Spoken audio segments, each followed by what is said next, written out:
Okey. Bismillahirrahmanirrahim. Boleh dengar tak? Boleh dengar? Okey. Okay, bismillahirrahmanirrahim. Assalamualaikum warahmatullahi wabarakatuh.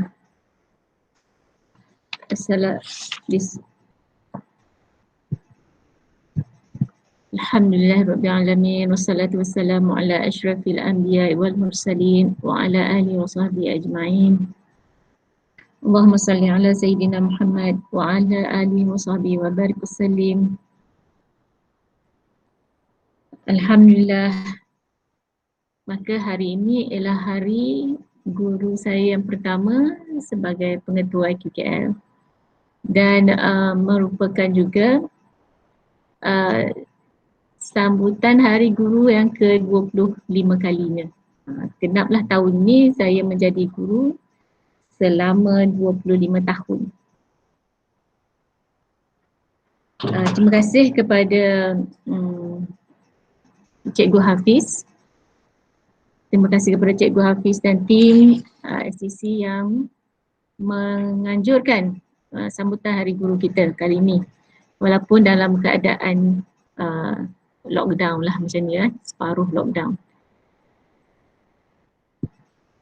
Terima kasih juga kepada Ustazah Samsuriani yang membantu saya dalam urusan pentadbiran sekolah IQKL. Terima kasih kepada guru-guru yang dapat masuk hari ini. Kalau kita lihat senara yang nak masuk semalam macam ramai, hari ini mungkin tak dapat masuk lagi kot. InsyaAllah kejap lagi mereka akan masuklah join dengan kita. Okey, seperti yang saya sebut tadi,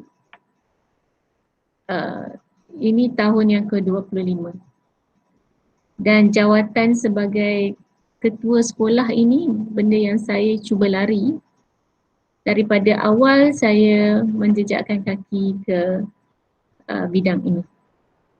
Jadi sepanjang saya mengorak langkah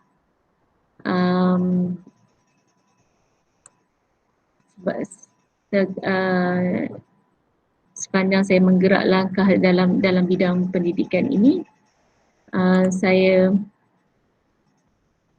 mengubah hala tuju saya. Jadi saya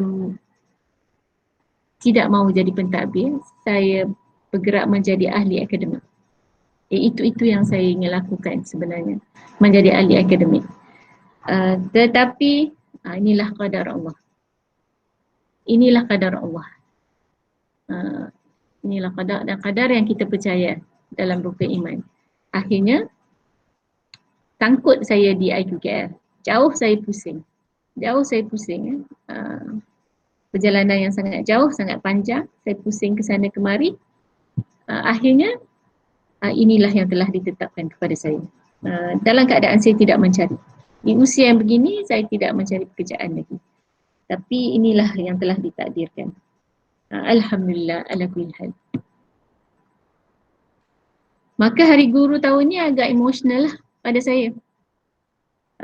Khususnya kerana tempat yang Allah letakkan saya. Di sebuah sekolah agama yang pelajar-pelajarnya dan pengajar-pengajarnya menghafal kalam Allah. Nikmat yang mana satukah yang hendak saya dustai? Ujian dan cabaran di IQKL tidak lagi menusuk hati saya. Sebaliknya ia menjadi nikmat. Kerana apabila kata-kata yang menusuk hati sampai ke telinga saya akan teringat kepada Rasulullah SAW dan bertanya, ya Rasulullah, bagaimana engkau melakukannya? Tidakkah kata-kata seperti ini menyakitkan hati? Tidakkah kata-kata seperti ini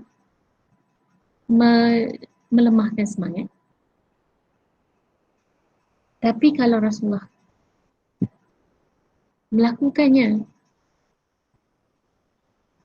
seperti apa yang baginda lakukan, saya kena duri kecil, adakah saya akan mengalah?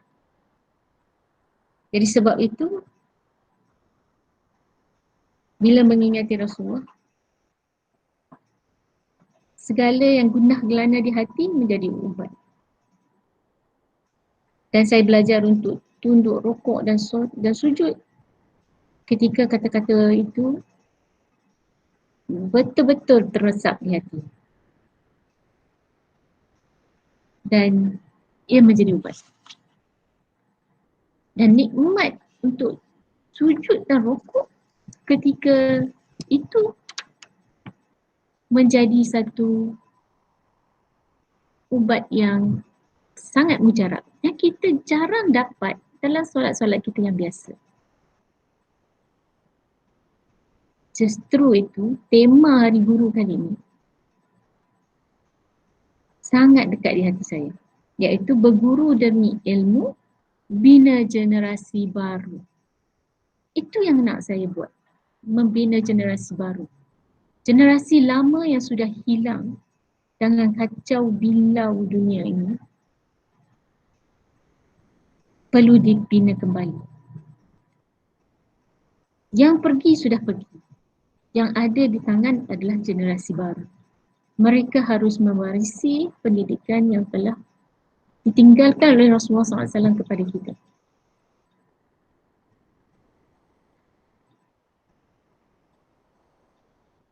Maka yang baru perlu datang menghidupkan kalam Allah.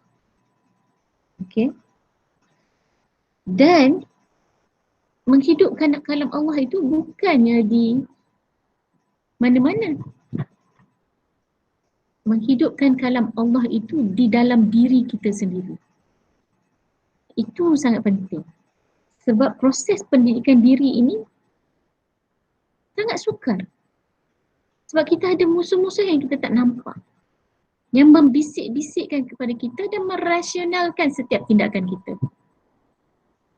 Walaupun kita tahu itu salah. Tapi bisikan-bisikan itu merasionalkan kita. That you are doing the right thing. Kan? Jadi, pendidikan baru ini ialah pendidikan mendidik diri. Untuk mendidik ini, diri kita atau sesiapa yang kita nak didik, perlulah dengan ilmu.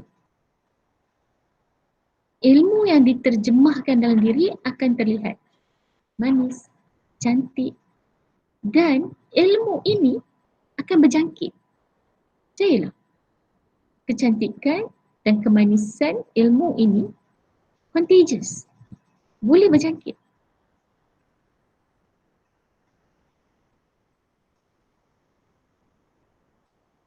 Tuan-tuan, Hari Guru kita kali ini benar-benar sambutan yang ikhlas. Saya rasa begitu. Saya tak tahu bagi tuan-tuan dan puan-puan. Tapi saya rasa inilah sambutan yang tak perlu kecoh-kecoh. Nak order makanan, nak cari tempat, nak ada persembahan. Jadi kadang-kadang kita tidak duduk dan refleksi diri kita, bagaimana kita menjadi guru selama ini. Dan kita enjoy hari itu dengan pelbagai persembahan, pertunjukan, dan kita bergembira dan kita menjamu selera. Tapi bila kita takdirkan begini, marilah kita muhasabah. Guru yang bagaimanakah sudah kita jadi? Kan? Hari ini sambutan yang sangat ikhlas sebab kita berada di tempat di mana kita berada. Dikelilingi oleh orang-orang yang kita dekat dengan kita. Tak ada segala kemewahan, tak ada makanan yang enak, tak ada hadiah-hadiah yang menarik. Tak ada apa. Yang ada adalah kita. Dan kita tetap meraihkannya. Sebab apa? Sebab kita guru. Pakaian kita hari ni apa yang ada?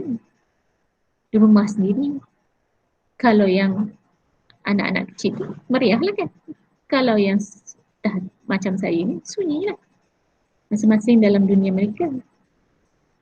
Tapi kita tetap meraihkan. Jadi sambutan yang paling ikhlas yang saya rasa selama 25 tahun saya menjadi guru. Jadi untuk itu, ucapan-ucapan yang kita terima hari ini melalui WhatsApp, melalui Facebook, melalui message, Telegram, apa-apa yang kita dapat yang mengingatkan kita guru hari ini meresap masuk ke dalam diri kita. Terutamanya datang daripada bekas-bekas pelajar kita. Dan bekas-bekas kalau ada, saya tentulah banyak tempat yang saya telah mengajar dan bekas-bekas sahabat di tempat-tempat saya pernah bekerja.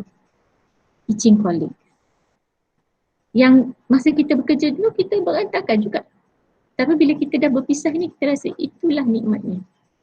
Dan kita buat itu, kita buat ini, kita buat macam tu, kita buat macam ni di tempat yang berbeza-beza dengan orang-orang yang berbeza dan persaudaraan itu kekal pada saya di usia yang agak lanjut. Okay.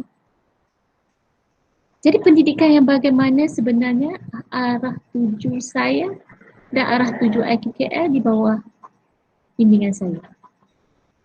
Saya suka nak singgah di surah Yusuf ayat yang ke-22. Kalau tuan-tuan dan puan-puan ada terjemahan Quran boleh refer. Dan sudah menjadi kebiasaan bagi saya setiap kali saya bercakap memang akan saya refer kepada terjemahan Quran. Ayat 22 ini mengatakan, dan ketika dia telah cukup dewasa, kami memberikan kepadanya hikmah dan ilmu. Demikianlah kami memberi balasan kepada orang-orang yang melakukan kebaikan. Ini ketika Nabi Yusuf alaihi salam sudah mencapai usia dewasa ataupun remaja, sudah bukan kanak-kanak lagi. Di bawah naungan rumah Al-Aziz atau istana Al-Aziz ketika itu. Okay, Nabi Yusuf AS membesar di situ. Dan ketika dia sudah dewasa, disebut sini cukup dewasa, maksudnya sudah akhir balik. Kita tak ada remaja. Dalam Islam tak ada remaja. Dalam Islam ada kanak-kanak dan bila mereka balik, mereka menjadi dewasa. Jadi Allah katakan, pendidikan yang Allah bagi kepada Nabi Yusuf AS ialah kami memberikan kepadanya hikmah dan ilmu. Apakah yang diberi dulu? Hikmah, bukan ilmu. Ya. Kita, pendidikan kita bagaimana? Adakah hikmah itu diajar kepada pelajar-pelajar kita sebelum kita memberi mereka ilmu? Ataupun adakah hikmah itu sudah terbentuk di kalangan pelajar-pelajar kita ataupun dalam diri kita sendiri sebelum kita mempelajari ilmu? Apa itu hikmah? Apa itu hikmah sebenarnya? Banyak yang kita boleh tafsirkan. Pelbagai tafsiran terhadap ini. Tapi saya suka untuk melihatnya sebagai satu konsep mature ataupun matang. Bagaimana seorang tu dikira matang? Seorang tu dikira matang apabila dia dapat membezakan yang hak dan yang batil, yang betul dan yang salah. Itu sebab Nabi Yusuf AS apabila sudah mencapai kebolehan untuk berhikmah itu, ya, boleh membezakan antara baik dan buruk, antara yang betul dan salah, antara benar ataupun yang tidak benar, maka ilmu diberikan. Dan ketika pelajar-pelajar kita datang kepada kita, kita tidak tahu latar belakang mereka. Sama ada mereka sudah mendapat hikmah atau tidak. Jadi, tertanggung di atas bahu kita mengajarkan hikmah itu. Bagaimana kita mengajar hikmah? Kalau dalam bahasa Inggeris disebut character building. Tapi kita menyebutnya hikmah. Ya. Jadi pendidikan karakter ini sangat penting. Yang kita beri kepada pelajar-pelajar kita ketika mereka datang ialah bukan hikmah, sebaliknya ilmu. Kita sumbat ilmu, macam-macam ilmu kita sumbat kepada pelajar kita. Masalah dengan pembelajaran kita ialah hikmah itu tidak terbuka, maka ilmu itu tidak dapat masuk. Pintu hikmah tidak terbuka dan pintu ilmu tak dapat masuk. Itulah masalah dengan pendidikan kita. Jadi kita perlu kepada pendidikan hikmah itu. Kita perlu mengajar mereka nilai-nilai. Kita perlu mengajar mereka untuk melihat, merasai, menikmati, bersyukur. Ini semua adalah hikmah. Maka ke arah itulah pendidikan IQKL akan bergerak. Iaitu mengajarkan hikmah kepada pelajar-pelajar kita. Ilmu yang kita sumbat tidak akan memberi makna. Dan itu memang banyak berlaku apabila kita lihat pelajar-pelajar kita berkomunikasi, kata-kata mereka, perbuatan-perbuatan mereka, rupa paras mereka ketika mereka bercakap, tarik muka dan sebagainya. Itu semua bila kita tahu hikmah itu tidak terjadi. Dan hikmah itu juga mungkin terjadi pada kita. Mungkin dalam diri kita pun ada begitu. Kita respon secara spontan bila sesuatu itu berkatakan kepada kita dan kita melihat sama ada hikmah itu berlaku atau tidak. Jadi penilaian hikmah itu sangat besar, sangat luas dan sebagainya, tapi kita manusia yang tidak sempurna. Apa-apa pun yang kita buat, insya-Allah kita bermunajat dan meminta pada Allah supaya menjaga hikmah kita. Supaya ilmu-ilmu senang masuk. Dan Quran itu, tuan-tuan dan puan-puan, penuh dengan hikmah. Dengan kisah-kisah suka, kisah-kisah duka, kisah-kisah 3/4 daripada Quran itu adalah sejarah. Kan? Jadi banyak hikmah yang boleh dipelajari.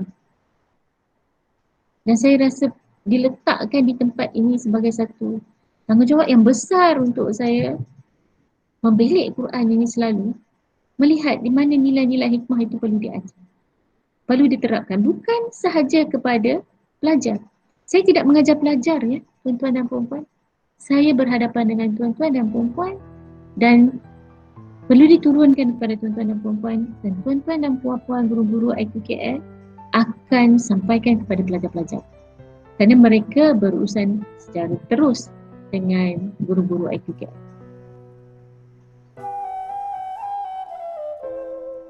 Dan itulah arah tuju IQKL di bawah bimbingan saya, insya-Allah.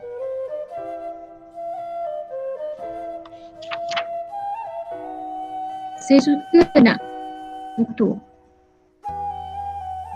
ucapan saya hari ini dengan melihat surah Al-Isra. Tuan-tuan dan puan-puan ada terjemahan Quran, boleh buka surah Al-Isra. Kalau ada Quran, buka surat 293 ayat 105 hingga 108. Saya bacakan terjemahannya. Bismillahirrahmanirrahim. Dan kami turunkan Al-Quran itu dengan sebenar-benarnya dengan membawa kebenaran. Dan kami mengutuskan engkau Muhammad hanya sebagai pembawa berita gembira dan pemberi peringatan. Dan kami turunkan Al-Quran itu beransur-ansur agar engkau Muhammad membacakannya kepada mereka perlahan-lahan. Dan kami menurunkan secara bertahap-tahap. Katakanlah Muhammad, berimanlah kamu kepadanya, Al-Quran ini, atau tidak beriman, sama saja bagi Allah. Sesungguhnya, orang yang telah diberi pengetahuan sebelumnya, apabila Al-Quran dibacakan kepada mereka,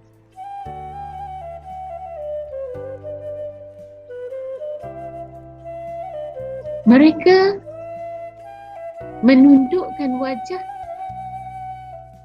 lalu bersujud.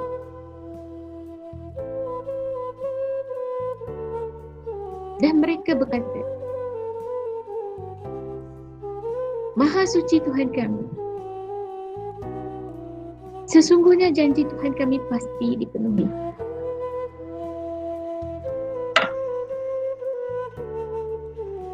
Dan mereka menundukkan wajah sambil menangis.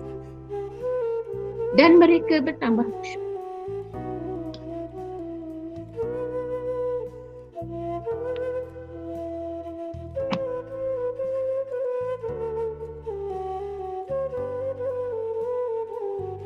Sampaikah kita Al-Quran ini? Adakah kita membaca Quran? Kita tunduk memahaminya sambil menangis. Sampaikah belum Quran itu kepada kita?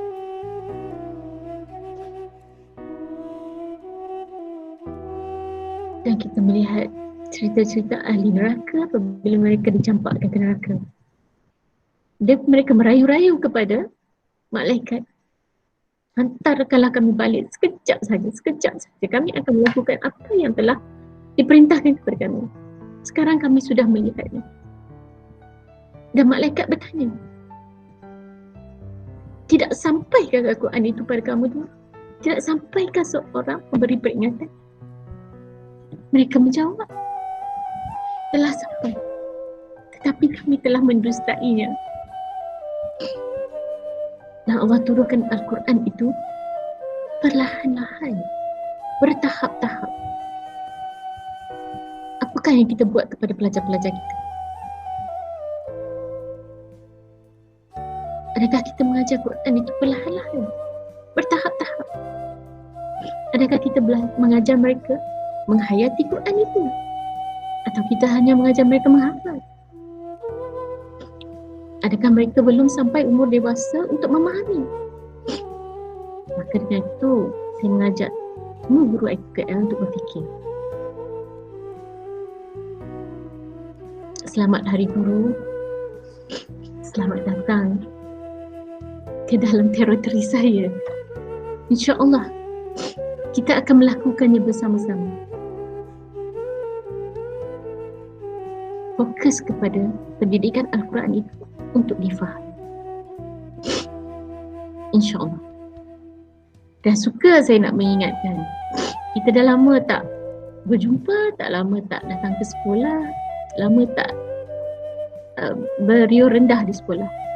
Dan kita memang mungkin untuk satu jangka masa yang agak lama juga. Tapi bersedialah untuk kembali. Bersedialah untuk kembali ke IQKS selepas Hari Raya. Untuk kita ada banyak benda yang kita nak buat untuk merealisasikan apa yang kita rancangkan. Jadi saya akan memanggil guru-guru kembali selepas pada Hari Raya ini. Akan start, kita akan bekerja 5 hari seminggu. Kita akan bergila-gila. Seperti mana saranan daripada kerajaan, tidak perlu semua orang masuk. Dan kita akan buat jadual dan sebagainya. Dan kepada yang suami isterinya bekerja, kalau boleh bergila-bergila. Saya tidak menasihati anda untuk menghantar anak-anak ke pengasuh dulu, ya. Jangan hantar anak ke pengasuh dulu. Kalau boleh bergila-gila dengan suami, dan boleh kita aturkan jadual tu nanti. Begitu. Kalau ada yang perlu juga menghantar kepada pengasuh, tidaklah perlu menghantar selama 5 hari bekerja. Yang kita akan aturkan, dan guru-guru insyaAllah bersedialah untuk kembali ke IQKL.